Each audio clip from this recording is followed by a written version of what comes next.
शशिकांत शिंदे साहेब आहेत। साहेब, आज आपल्याला सातारा जिल्हा हा राष्ट्रवादी काँग्रेसचा बालेकिल्ला पूर्वी पाहायला मिळत होता, परंतु आता तशी परिस्थिती काही राहिली नाही। म्हणजे का कुठेतरी आपण राष्ट्रवादी काँग्रेसमध्ये कमतरता निर्माण झाली का, मतदारांमध्ये फेक नॅरेटिव्ह पसरलेला आहे काय? नाही, माझ्या ह्या निवडणुकीच्या संदर्भातल्या प्रक्रियेमध्ये अनेक शंका कुशंका आहेत। ही प्रक्रिया होत असताना ती अशा पद्धतीने झालं आहे। मग काही लोकांनी EVM मशीनवर शंका व्यक्त केलेली आहे, कारण आम्ही सुद्धा प्रत्यक्ष काम करताना बघितलं की इतक्या मताचा फरक असायला नाही पाहिजे असं विरोधकसुद्धा म्हणत होते।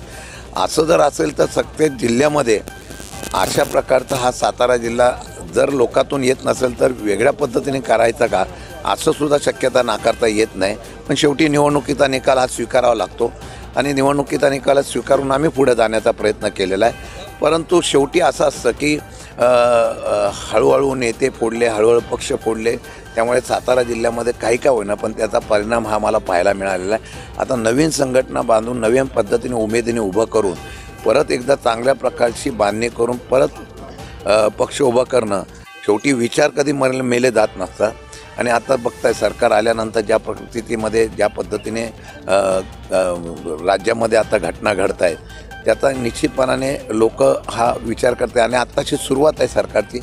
पुढे बघूया आता कशा पद्धतीने काम करतात लोक। शेवटी कामाला त्याप्रमाणे सरकारच्या चालणार परिस्थितीला बघून निर्णय घेतील।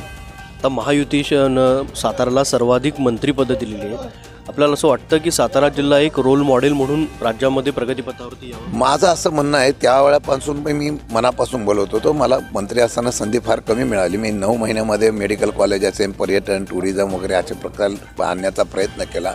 पण मी सांगतो की आता जर एवढं मोठं ताकद फक्त चव्हाणसाहेबांना, पवारसाहेबांचा सातारा जिल्हा हातात घेतला म्हणून दिली असेल तर अपेक्षा आहेत आम्हाला सातारकरांना की निश्चितपणाने आता या जिल्ह्यामध्ये 5-5 मंत्री आहेत, 6-6 मंत्री आहेत आणि ह्या 6 मंत्र्यांच्या माध्यमातून 100% चांगल्या प्रकारचा रिझल्ट हा साताराला मिळावा ही अपेक्षा आहे। धन्यवाद साहेब।